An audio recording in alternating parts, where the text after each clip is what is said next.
Welcome to Christian Minstrel Pioneers. I'm your host, Bill Bulbeck.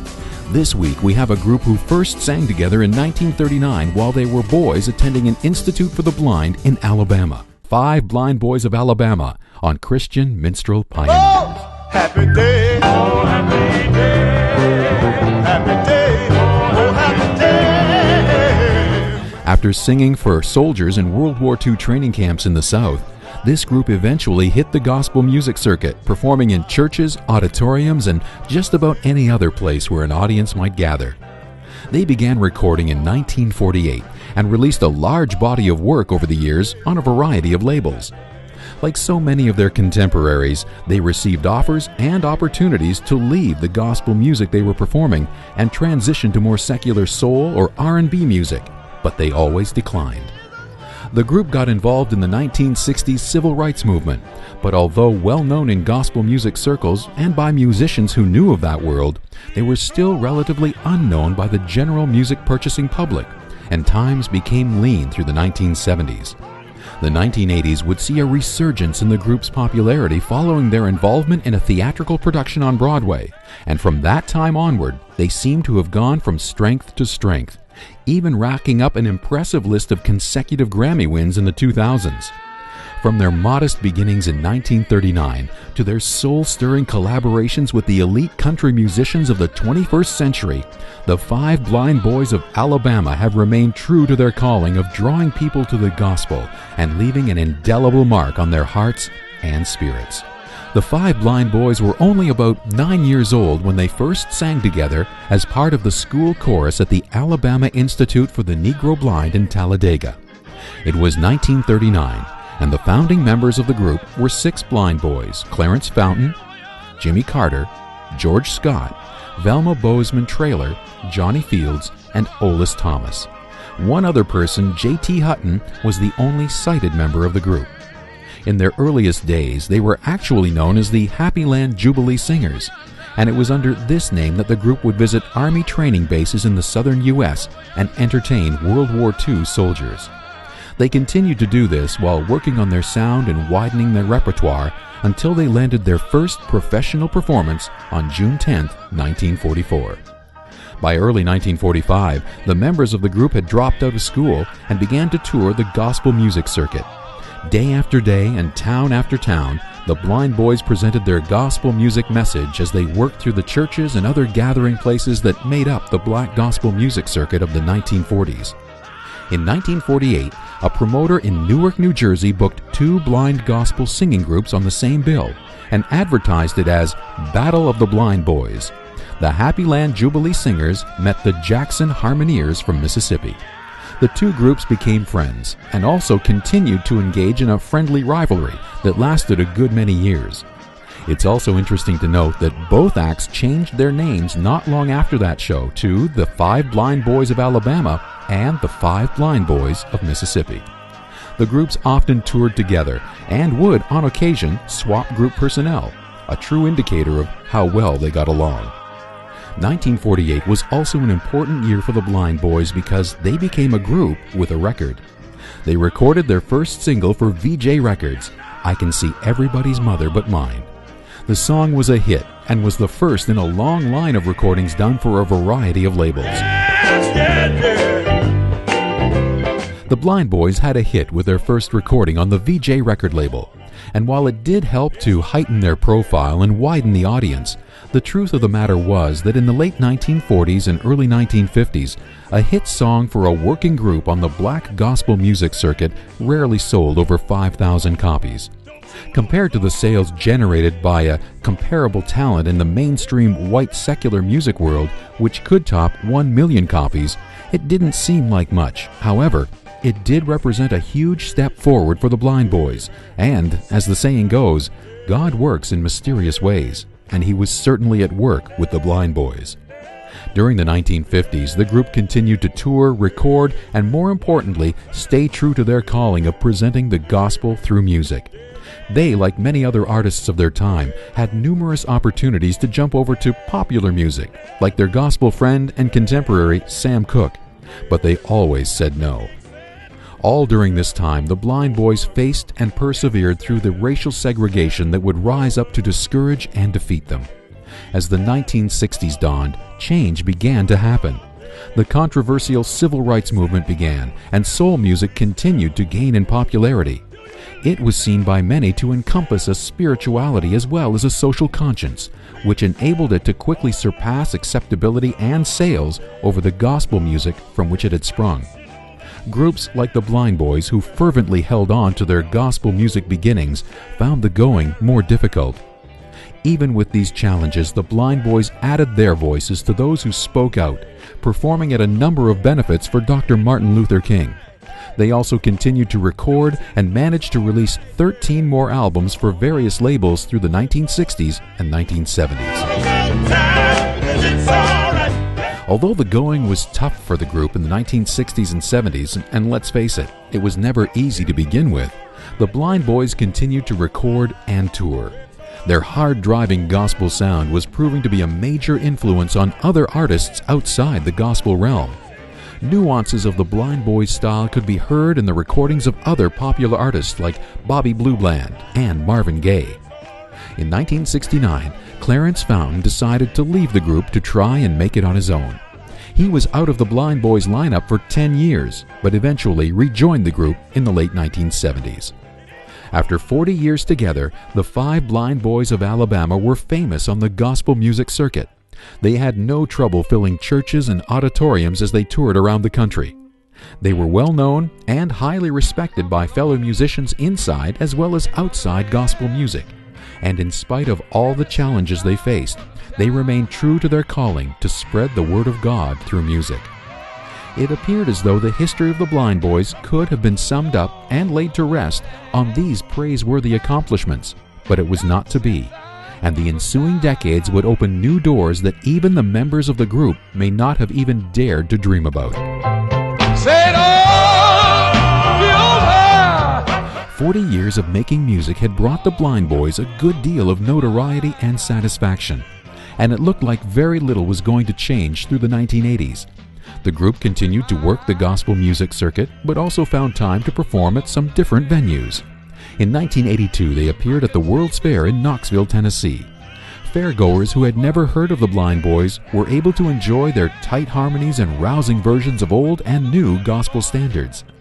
While the group was back at the fair again in 1983, there was something else that occurred during that year that propelled the group to a new level of awareness in the mind of the general public. Experimental theater director Lee Brewer and music director Bob Telson had taken a classic Greek tragedy by Sophocles and revamped it. The story Oedipus at Colonus had become The Gospel at Colonus, and had a Pentecostal preacher and his church choir reenact the story with gospel music. The production featured, among others, Morgan Freeman and Carl Lumley, along with an interesting innovation where the 5 Blind Boys of Alabama collectively portrayed the part of Oedipus.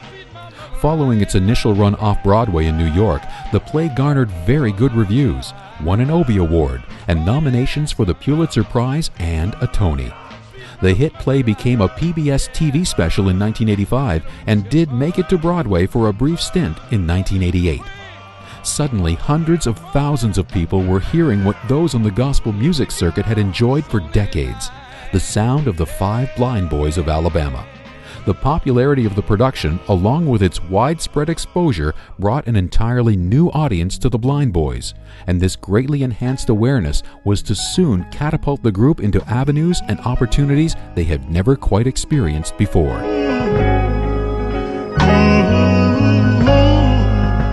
Their participation in the production of The Gospel at Colonus marked a turning point in the Blind Boys' career as musicians.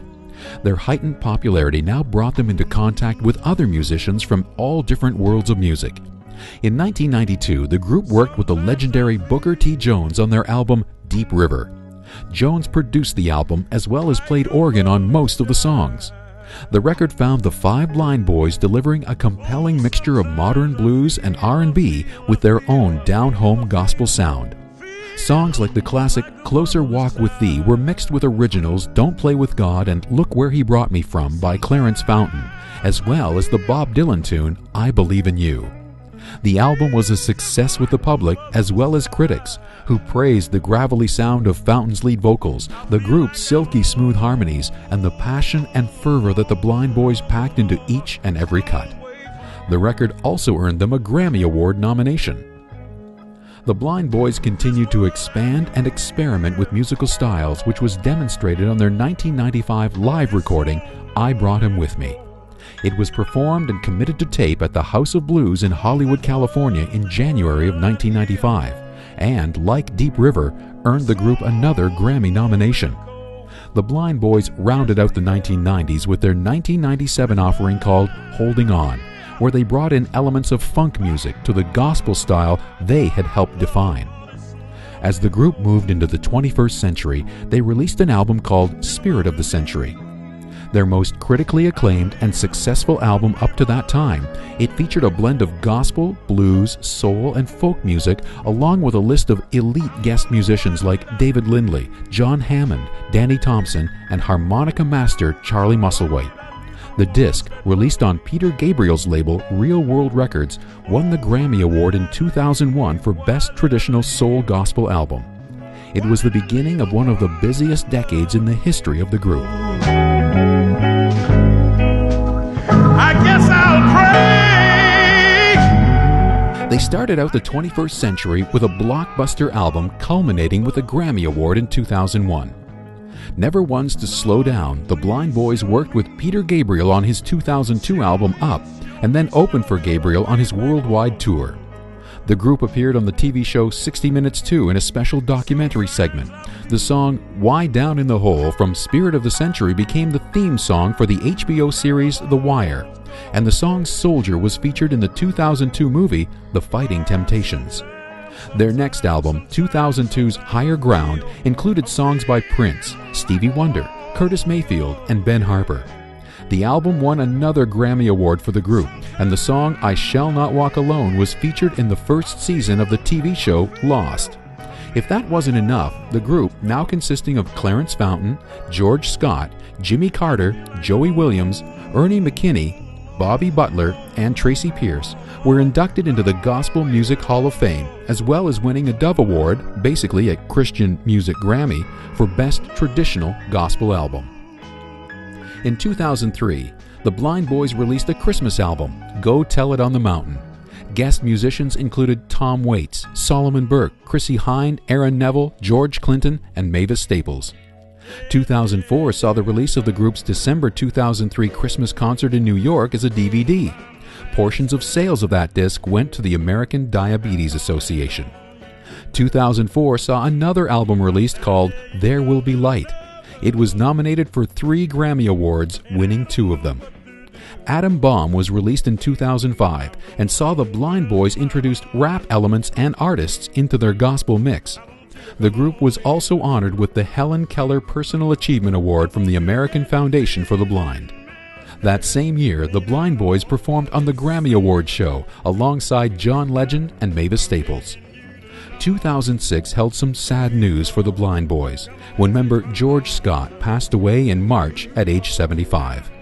Not long after that, Clarence Fountain retired, leaving Jimmy Carter as the leader of the group. Even with those setbacks, the 5 Blind Boys continued on. They released the album Down in New Orleans in 2008, and then in 2009 put out a DVD of live performances of the album they had done at the city's iconic club, Tippy Tina's. The result was yet another Grammy for Best Traditional Soul Gospel Album, as well as a special Lifetime Achievement Grammy to commemorate their long and influential history. The soundtrack for a Revolution, from a 2009 documentary on the American Civil Rights Movement, featured the Blind Boys who had lived through the period and felt a strong connection to it. In October of 2009, a special anthology called Duets came out, with previously released material as well as new songs that covered the gamut from rock to reggae, country to Christian, blues to ballads, all brought together by the Blind Boys' mesmerizing harmonies. Despite their advancing years and personnel changes, the Blind Boys are still going strong. New recordings, TV appearances, concerts, presidential performances, awards and honors, and charity work. As late as the fall of 2012, the 5 blind boys of Alabama were out with Dr. Hook on his Spiritual to Funk tour. Recognized worldwide as living legends of gospel music, the Blind Boys have achieved the highest honors that can be bestowed during an earthly lifetime.